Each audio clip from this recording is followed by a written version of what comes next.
Yun mga boss, empleyadong gala at your service. Hapon na tayo nakapag-video mga boss. Busy tayo medyo tinulungan ko muna yung mga kasama ko. Nandito nga pala tayo ngayon mga boss sa Carriedo. Ayun, yung dulo ng LRT na yan mga boss, Carriedo Station. Tapos sa kabilang dulo naman ay Doroteo Jose Station yan dyan banda boss. Nakaguluhan nila yung relo.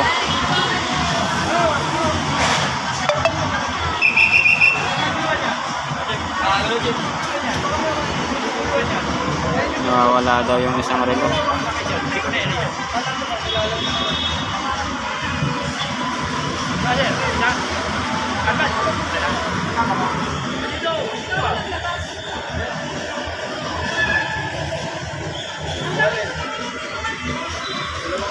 Okay, makikismis muna tayo mga boss. Nawawala daw yung isang relo ni tatay na binibenta.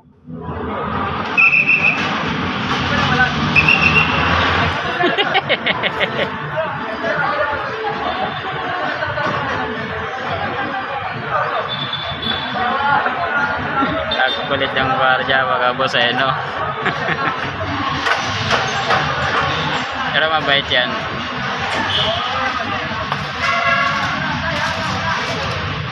Nga pala mga boss, yung kasama ko nakabili rin ng isang relo dyan.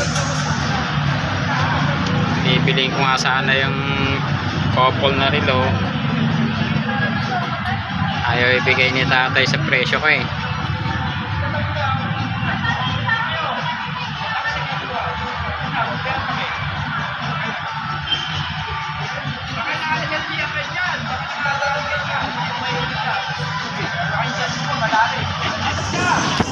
Bakit kanina yung nagbebenta ng cellphone nakatabi niya? Hoy, Mike, yung kanina yung nagbebenta ng cellphone yung katabi niya. Ay, katabi niya? Oo, inaalok siya ng, ewan ko, binibenta siya ng cellphone nun dami. Ayun.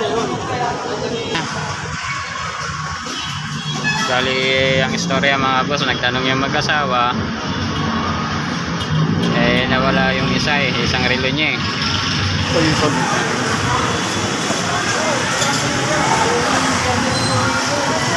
Inaasok natin Blue Dragon.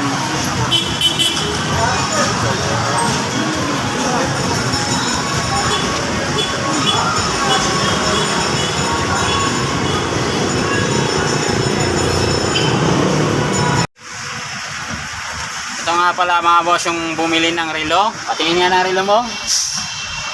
Wow, magkano?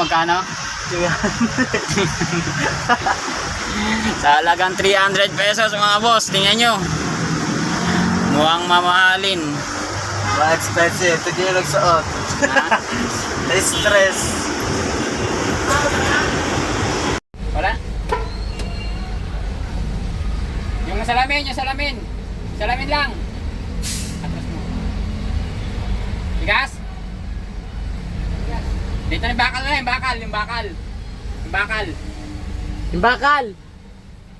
bakal. Oh. Hindi nagalaw. Kaya mo ako tatamaan. Hindi. Ito lang. Dito lang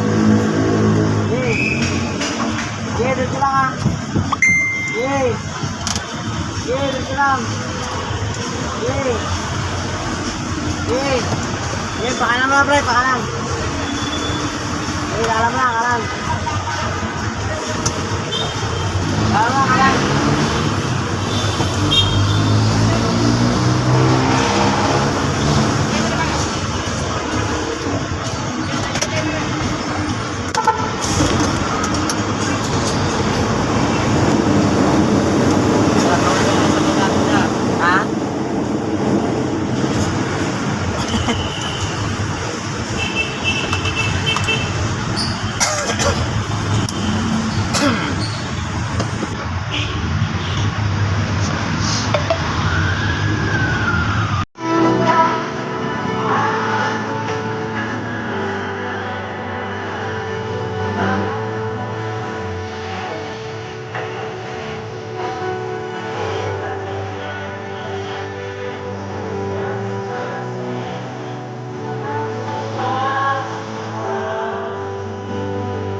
isip na